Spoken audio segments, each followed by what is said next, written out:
It's actually pretty cool.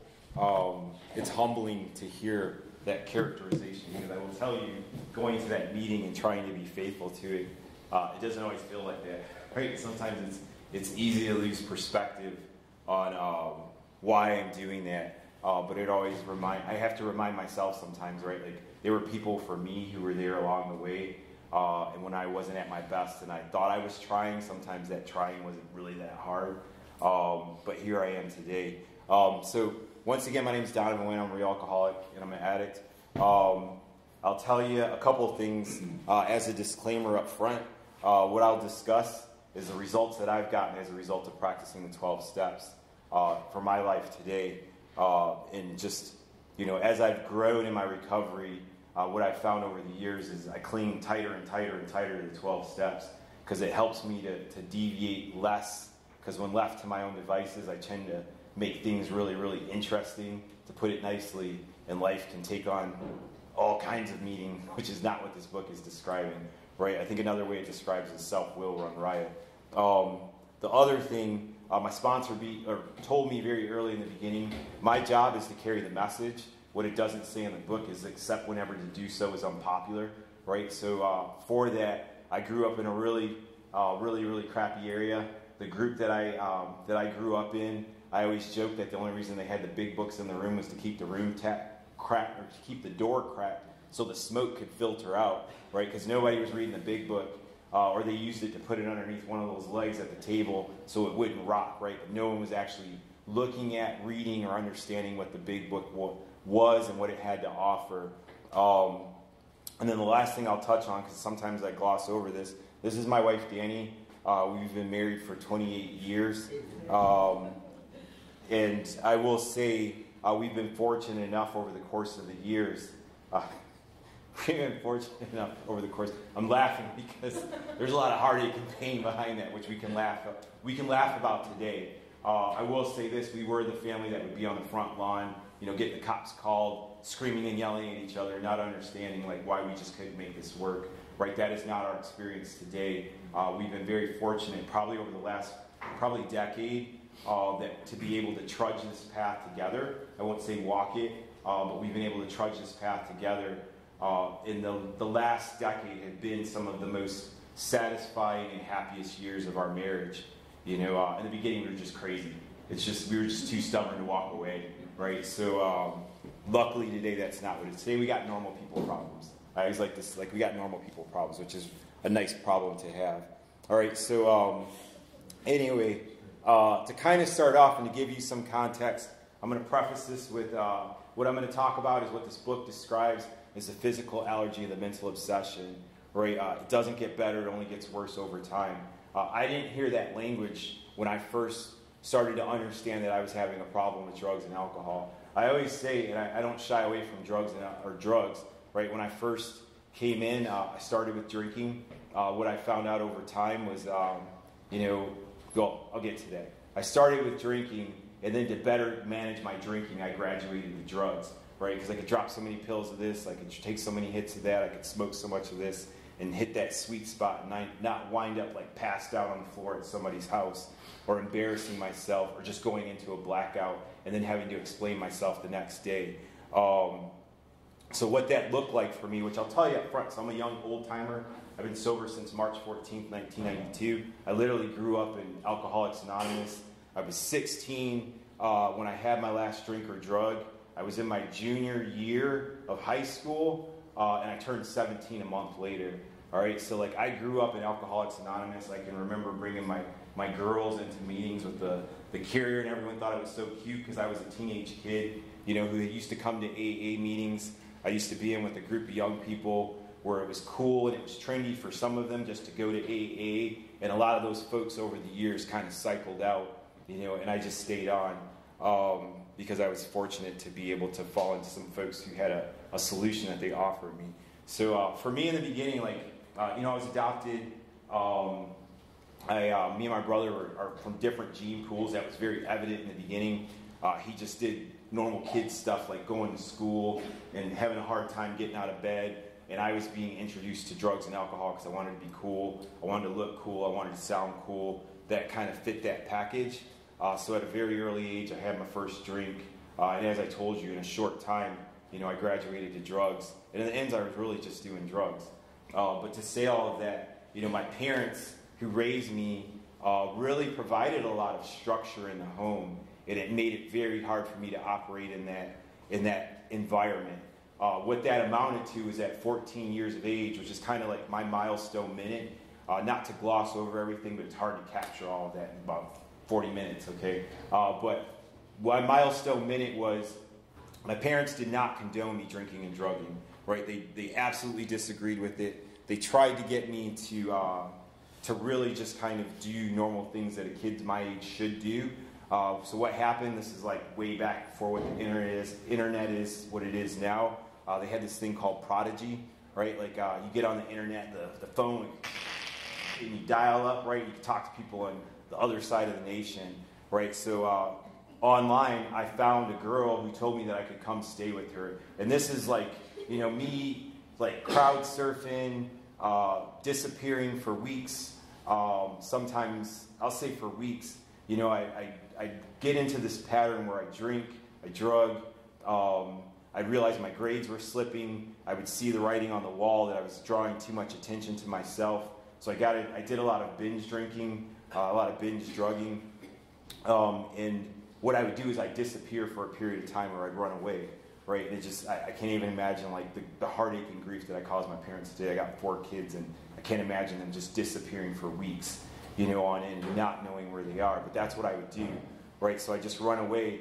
Well, on one of these occasions of doing this over the course of probably a couple of years, I found someone who lived in Georgia. I'm from Michigan. We're from the Metro Detroit area.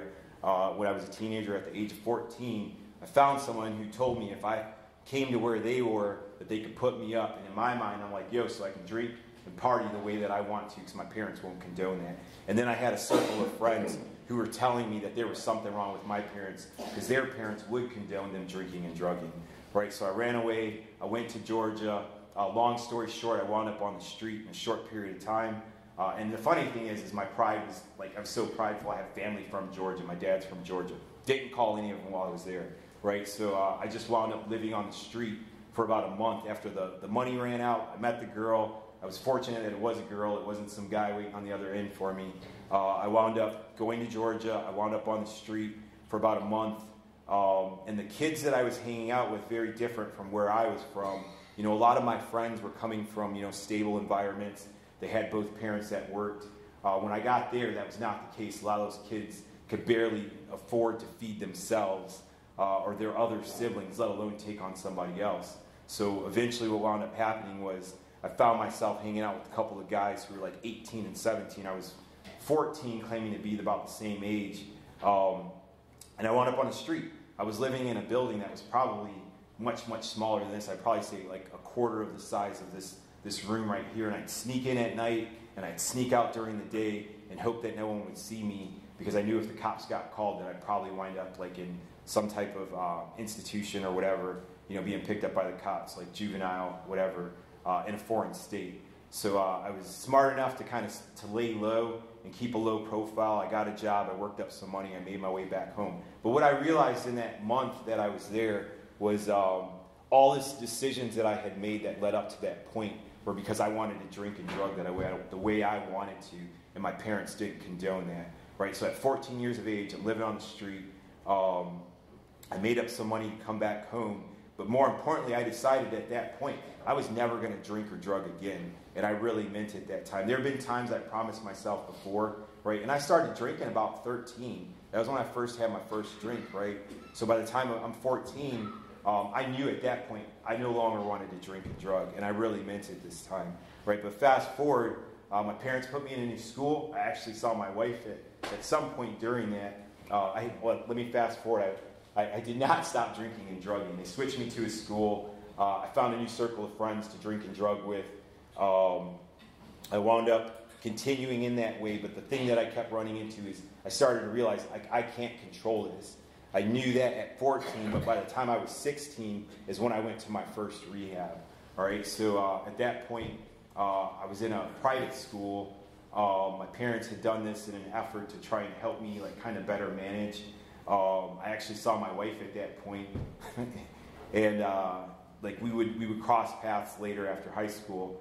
But I was in this private school. I started drinking and drugging again. Got kicked out of that school because of drinking. They thought I was doing drugs, and then I went to rehab. In that time, going to rehab, I knew I'm like, I need help, and I still remember to this day the principal saying to my parents and then crying about it that your son's got a drug alcohol problem.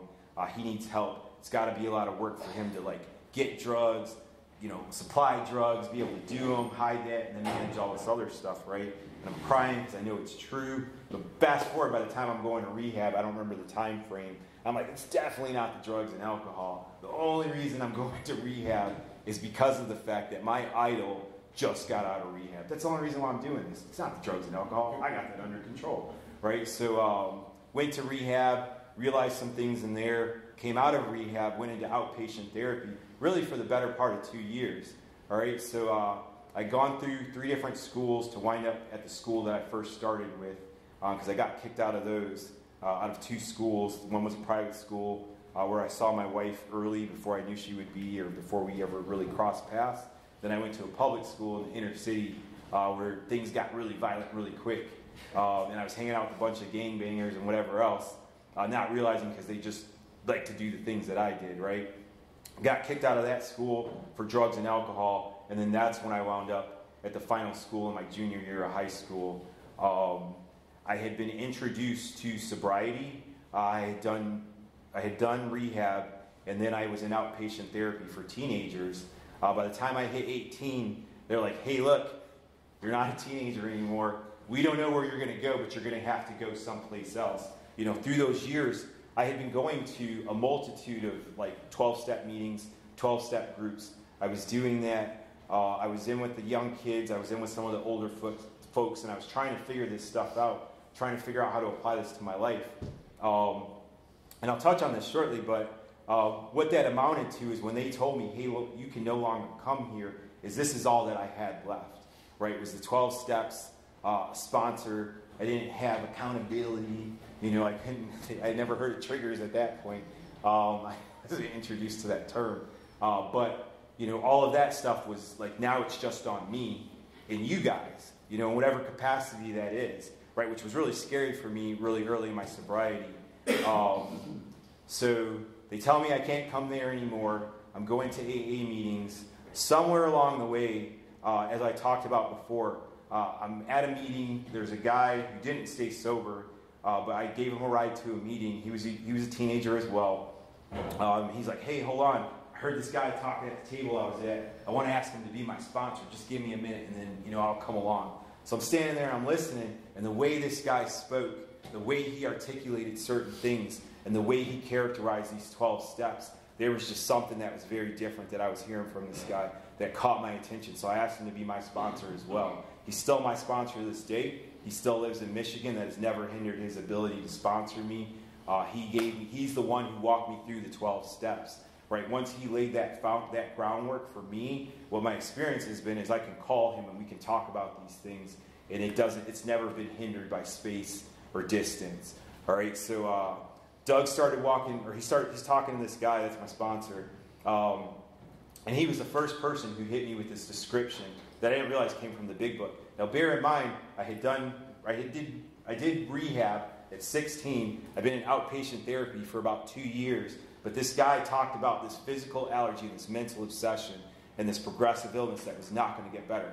Over the course of those years that I was doing it, I'd never heard anyone describe the problem the way that this guy described and articulated what I was experiencing. And that captured my attention.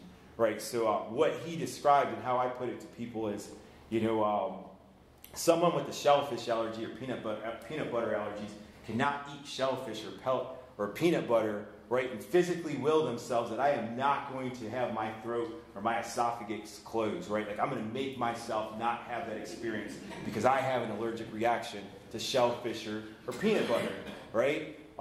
We all know that's not going to work, right? Because what's going to happen is that allergic reaction is going to kick in, something's going to happen, and people are probably going to start dialing 911 as a result of the allergic reaction this person's happening. What Doug explained to me is that's what I was experiencing, is I had this allergic reaction, which would amount to a phenomenon of craving that nobody else would experience, which is why I would, start off with the intention to only have one or two, right? And then I would just go off, and then like a day later, 48 hours later, a week later, right, I'm drinking to satisfy that phenomenon of craving. It's not because I wasn't hugged. It's not necessarily because I wasn't hugged enough as a child, right? I didn't receive, enough time to be nurtured or endeared upon, or that I had been through some traumatic experience. It was a physical reaction that my body was having, that would react in a way that I would have this phenomenon of craving. So when I took that first sip, I'm like, I'm going to empty that whole bottle. I don't care about anybody else in this party.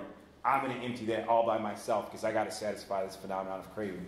Now, most people, right, once again, eating shellfish or peanut butter, a couple times are going to say, hey, hold on, those cookies you offered me, like, what's in that? Because I have an allergic reaction to shellfish or peanut butter. Because for me to hide shellfish or peanut butter in my house and secretly eat it when no one's looking would be kind of crazy, right? So that's what I was experiencing. And as I had this mental obsession that even when I would manage to separate myself from alcohol or drugs, because I did sometimes, that crazy thinking would always come back. I had damaged my brain, or I had damaged my body to a certain extent that I could no longer not see myself without some way of consuming alcohol or drugs, right? So that was a problem. I didn't learn that in rehab, right?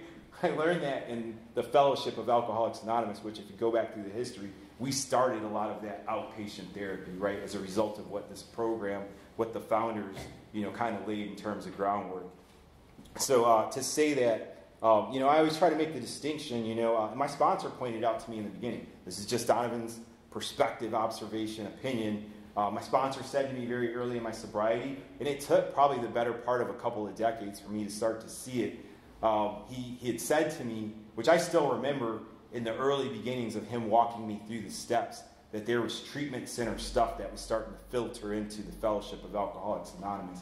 And what I've realized over the years, Abe talked about when we first met, I had to kind of make a distinction for some of those guys who were coming into treatment to make sure that they understood the terminology that I was going to use was not necessarily going to jive with what they were hearing in a treatment environment. And the better that they could kind of at least set that aside to some extent. I'm not saying that therapy or therapeutic or counselors or any of that is bad. I'm just saying there's a different terminology. And the more I can get a newcomer to understand those distinctions, maybe the better chance that they'll have to kind of draw on the information that's contained within this book. So anyway, going back to my sponsor said, my job is to carry the message. It doesn't say except when to do so is unpopular. So I told you my milestone moment was when, I realized I didn't want to drink anymore. I didn't want to drug anymore. But as I look back, what I understand, matching what this language of this book describes with the first step, right, is that physical allergy, that mental obsession. That's why I could never overcome this, right? So I'm introduced to the fellowship. I'm going to a lot of meetings. I treated it very much like therapy. I come to the meeting, I dump my stuff on the table, I feel really good about myself, I have this warm, fuzzy feeling in my heart because, I was being honest and I was getting that stuff off my chest and I was telling somebody about it, I was telling on myself, all this stuff that I used to say, not understanding that there is a very specific set of instructions contained within the book Alcoholics Anonymous. And I always say when my sponsor first started walking me through the steps, for me, what I experienced and what I look back and I realize now is that he had to really reteach me because by the time he met me, I had about 2 years of going to meetings, and not just AA, going to other 12-step meetings and other groups. And I started to form a perspective on how to do this program all on my own. So he had to go back and reteach me everything that I thought I knew about Alcoholics Anonymous. And I told you guys at the beginning, the meetings where I grew up in, they just used the big book to part the door so the smoke could get out. There was one particular group, they used to call it Yellow Book Country, where they had these little yellow pamphlets that they would lay on all the tables, and it would paraphrase about the steps Alcoholics Anonymous. And I remember somebody telling me, as I started to get into big book studies and started studying the book and trying to apply this to my life, I remember someone saying that those yellow pamphlets were supposed to be a jumping off point to get into the big book. But unfortunately, what I saw in the group is that this never happened. People just started reading the yellow pamphlets. They never read the big book. So they had a different message or a different understanding of what the 12 steps were based off of coming to that group. And that was kind of the experience that I had. Is I went to a lot of meetings where we talked about a lot of stuff. I come in, I dump my stuff, I feel really good, and then I go home, I act crazy, I argue with the wife, we fight on the front lawn, we cuss each other out, just all of that stuff, and I was bringing a lot of unmanageability and craziness to her life, and burdening her with a lot of things that later on she was probably going to have to unpack at some point, down the line. But as I went along, my sponsor started walking me through, and what I realized wound up happening is he was giving me the tools, but when I looked around the group where I was, I didn't see people doing a lot of the things that he was characterizing that I should be doing with the 12 steps.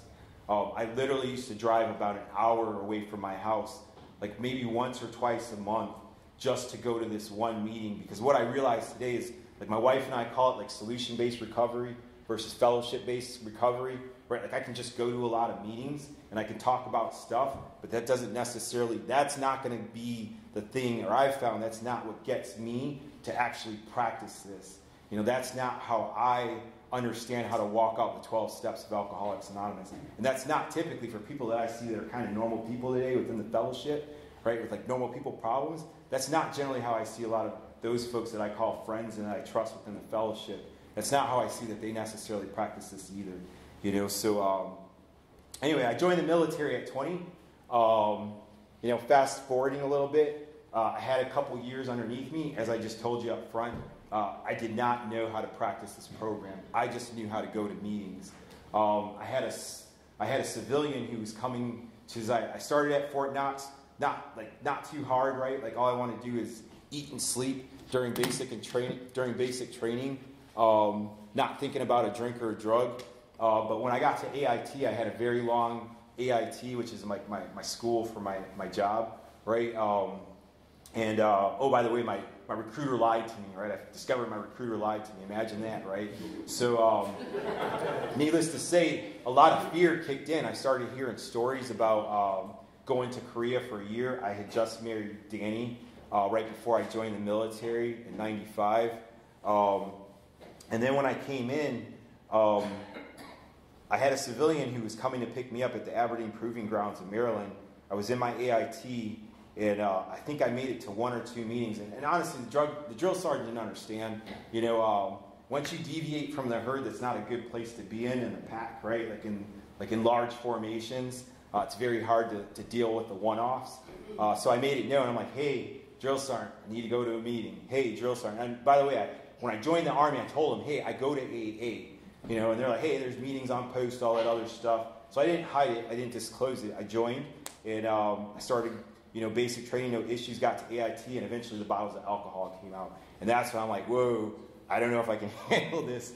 So eventually what it amounted to, with them not knowing what to do with me, and by being cut off from the fellowship, I basically freaked out.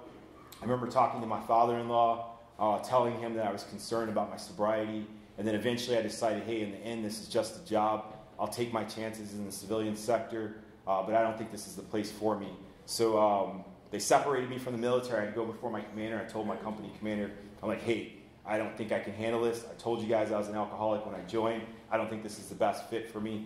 So 4 months later, I'm out of the military. I'm back in the civilian sector. I'm going to skip over all the craziness. Like I told you, we were on, you name it, we did it in terms of between me and my wife. We went on to have some kids, right? We were just out of control. I was out of control. Over the years, I started trying to practice the program. And what I understood was, as I alluded to, I didn't understand how to apply the 12 steps to myself. And when I was cut away from a fellowship and popped into a new town, that really wasn't like kind of a red flag for me. I just went back home. I fell back into my same old groups. I didn't really change much of what I was doing.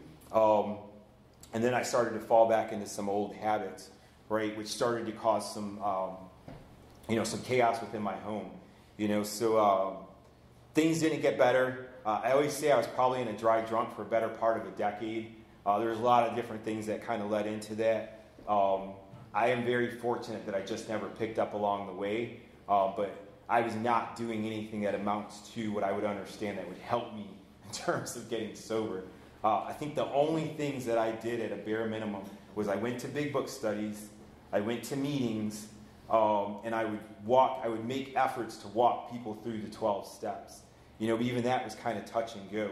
My wife absolutely did not understand what this was doing. All she saw was a self-centered jerk, and she could not stand any of you guys because you supported me in my efforts in being a self-centered jerk. You brought up like the fellowship or AA, because I bring a lot of other self-centered jerks that I knew and I socialized with within the fellowship right to the house. So I was giving her a horrible impression, of Alcoholics Anonymous, and I've seen it. I've seen it firsthand. I've seen people who've had parents who were involved with the fellowship and had a very negative opinion of AA and will acknowledge the fact that they probably need it, but because of what they've seen from a family member, decide they want nothing to do with this, and ultimately it's just a resentment that's been unresolved. So I can speak to that today, and I'm not going to put everything out there, but like you name it, we've probably done it.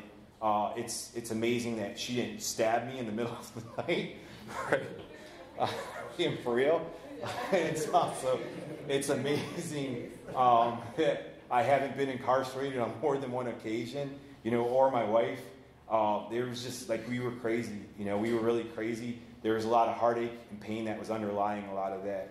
So that brings me up to I was crazy, right? I was obviously crazy. Second step applies. I didn't really think that it applied to me initially, but when my sponsor started talking to me about that physical allergy, that mental obsession, as he started to lay that out and all those stories and more about alcoholism, that helped me to see how strangely insane or those strange mental blank spots I had as it related to my thinking. And I can never gloss over. I remember I was doing big book studies. I was in my 20s at this point with a lot of younger people, and one of my buddies, who we call a godfather to one of our kids, I remember as we were doing big book studies saying, there's nothing wrong with my thinking. My thinking's fine. He could get with the physical allergy, but he was one of the first people that I buried, along the way because he just couldn't get with certain things with the 12 steps. And we watched him really dwindle over a period of time. But that for me was a real wake-up call because I was in the big book studies. I was watching people recover from alcoholism around me, and I didn't understand why I wasn't having like my light bulb moment or my burning bush moment, why things weren't dramatically changing. And it was really a lot of peaks and valleys and peaks and valleys and peaks and valleys. And I realized, I think it really is. It's an evolution, right? Like I just kept trying to do this better than the last time and better than the last time and better than the last time. And somewhere along the way, it got less bumpy, So that brings me to my third step, and I'll just touch on some things that I've seen over the years, which I think I wish someone had told me early in my sobriety.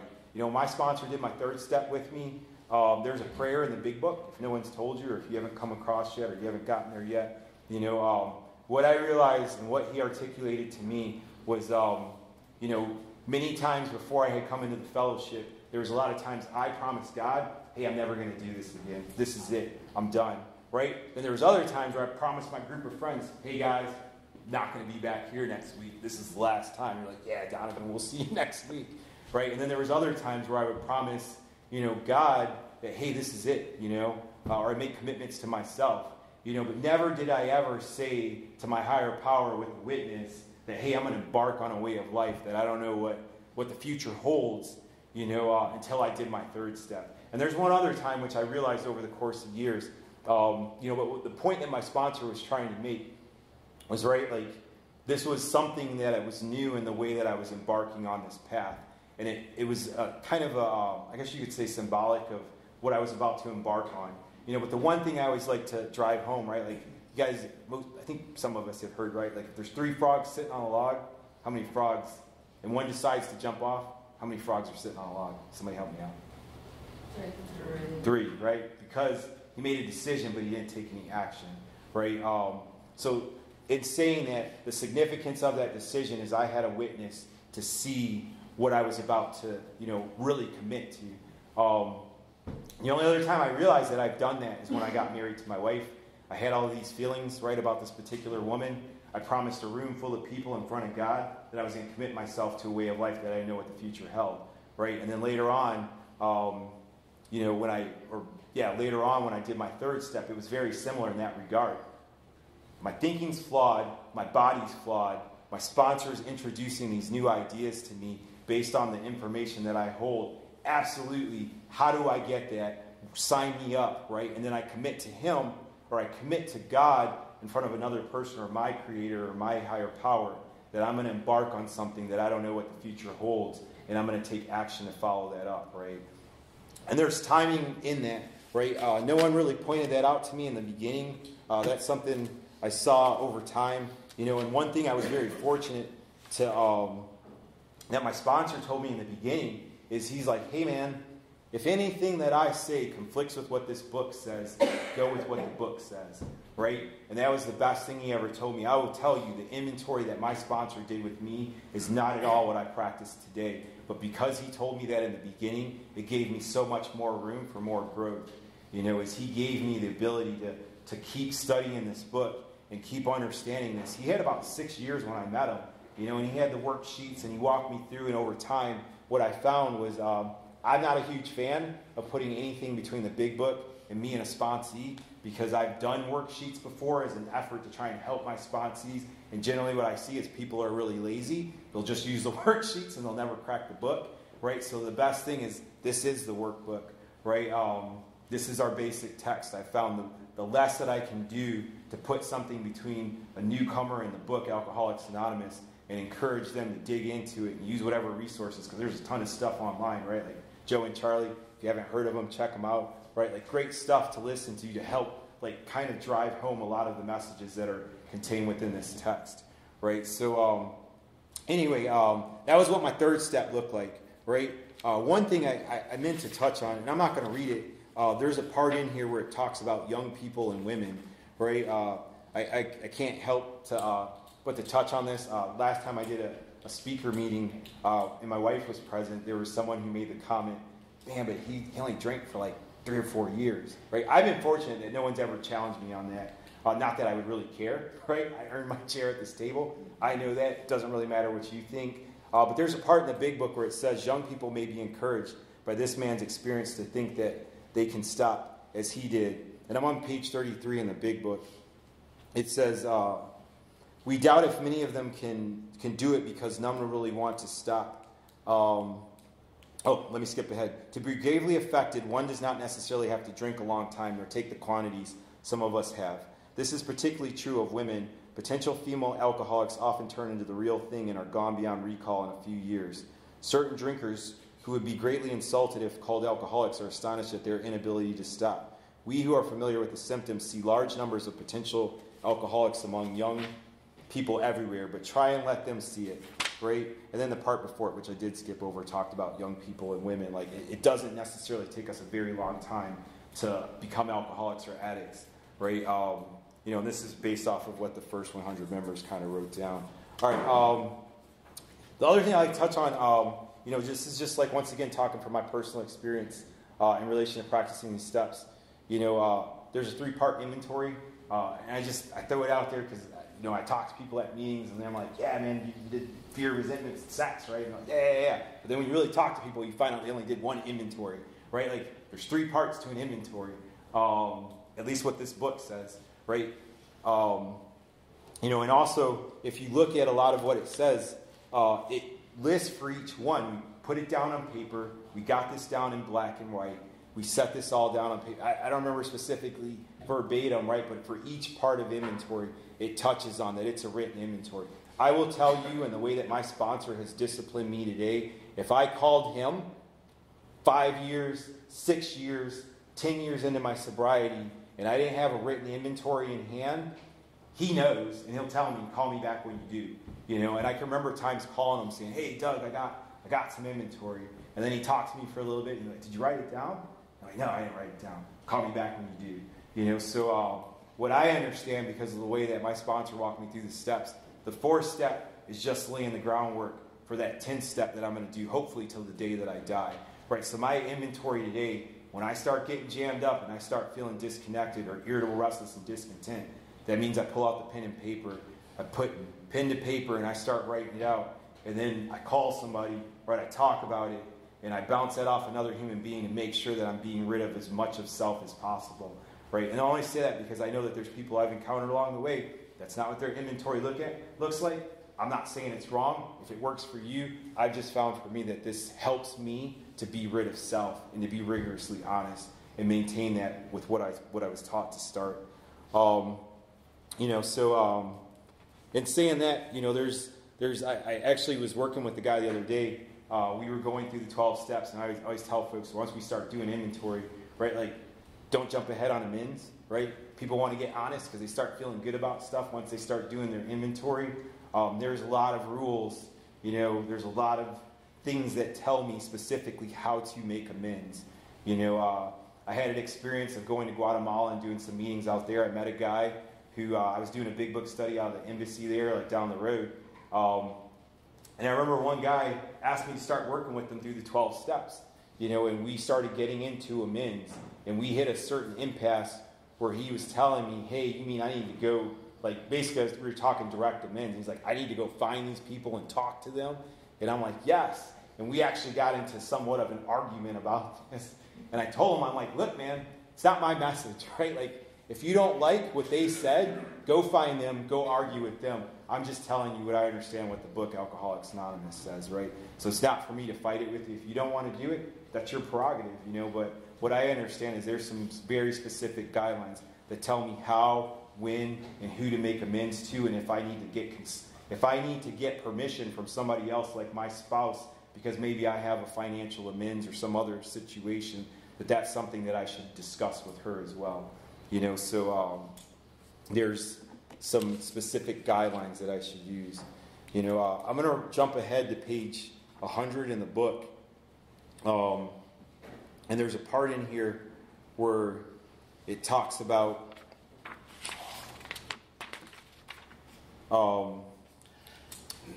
it says, if you've been successful in solving your own domestic problem, tell the newcomer's family. Wrong place. Skip to the next page. In our belief, in any scheme of combating alcoholism which proves to shield the sick man from temptation is doomed to failure. If the alcoholic tries to shield himself, he may succeed for a time, but he usually winds up with a bigger explosion than ever. We have tried these methods. These attempts to do the impossible have always failed. So our rule is not to avoid a place where there is drinking if we have a legitimate reason for being there, right? And then it goes on to say some other stuff, and it gives the example of the wife who hides her husband away at the Greenland ice cap, and then an Eskimo shows up with a bottle of scotch and ruins everything, right? Like, the point I'm trying to make is, what I understand today is, my spirituality, my sponsor always drove this home to me. Abe and I actually had the opportunity to talk about this. Like, my job at this point, right, like, I'm not anyone special. I've just been doing this for a minute. I'm not anyone to put on a pedestal. I'm just like everyone else within the fellowship.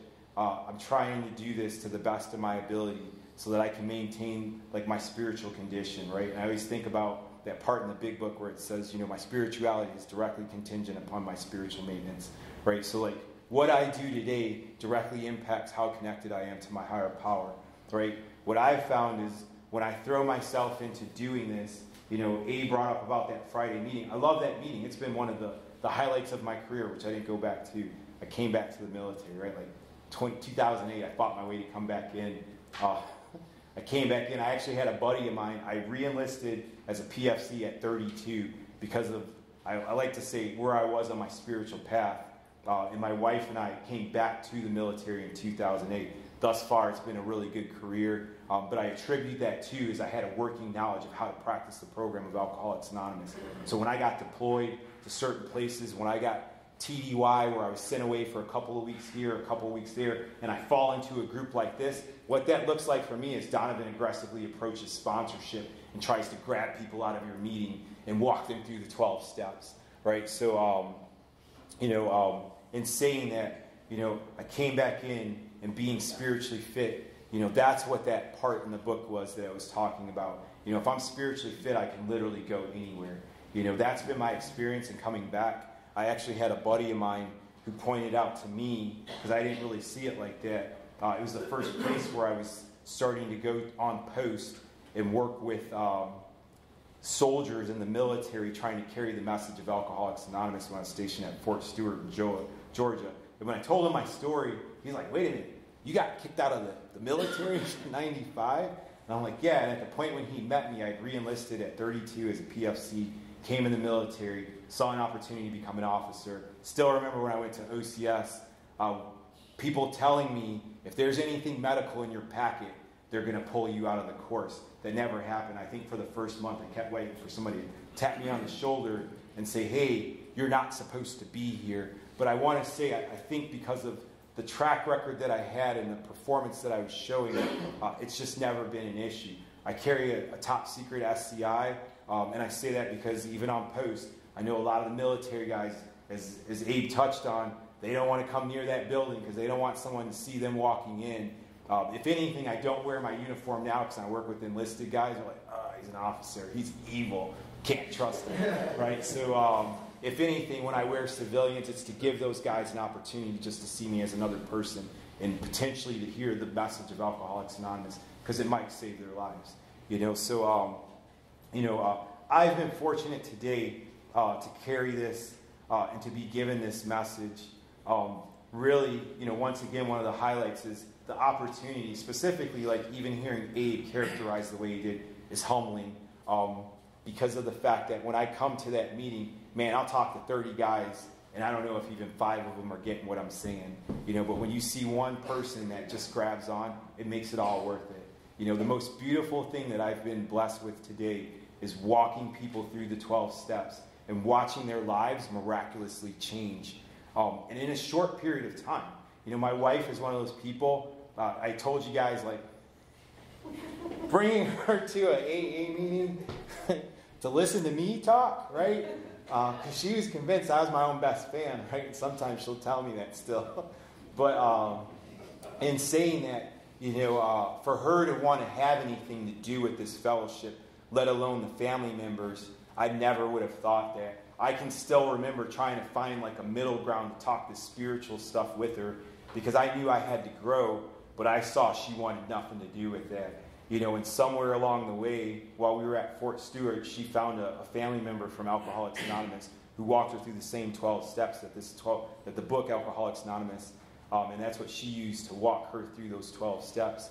And I saw her start to change. And I saw a different person, and somewhere along the way, it became a joint effort. I think probably one of the coolest things that we had is because we're here, I'm out of Fort Bragg, right? We're going to go away for a couple years here, and then we're going to be back, right? But when we left here the last time in 2018, we were doing a family group where we had spouses and they're alcoholic or addicts, and we were doing a big book study at the house, and we had probably about 10 people, somewhere around there, give or take, that were coming to the house, and we were walking them through. So it's awesome to see, right? Because the one thing I think is just heartbreaking, is for everyone in here, there's 3 or 4 people that we've touched their lives, either in a positive way or a negative way. I could tell you, even with my kids, my oldest daughter, who's 26, she, they left the house, and still even they were watching us kind of bouncing off the walls over the last decade. But I think today we're demonstrating something different. And unfortunately, my oldest girl, she saw a lot of ugly stuff. She's just now starting to kind of come back to the family. But there was a little while when she moved out that she really just was like, yo, I'm good. You guys are crazy. Can't trust you. So I think today, because of what they see between us and the reactions even they see from her as an independent person and even me, they see that we're doing something very different today, So I say all of that to say, the 12 steps have not only miraculously changed my life from Alcoholics Anonymous. I've been fortunate enough to have a spouse who walks this with me, and she will come to meetings, and she will sponsor her own individuals, that are family members outside of that. So we both, today I have the freedom of maneuver to be able to do that and know that she's going to support me in those efforts. And I do the same thing because I just don't want people to suffer as long as we did. So I think that's probably about it. So I appreciate you guys listening.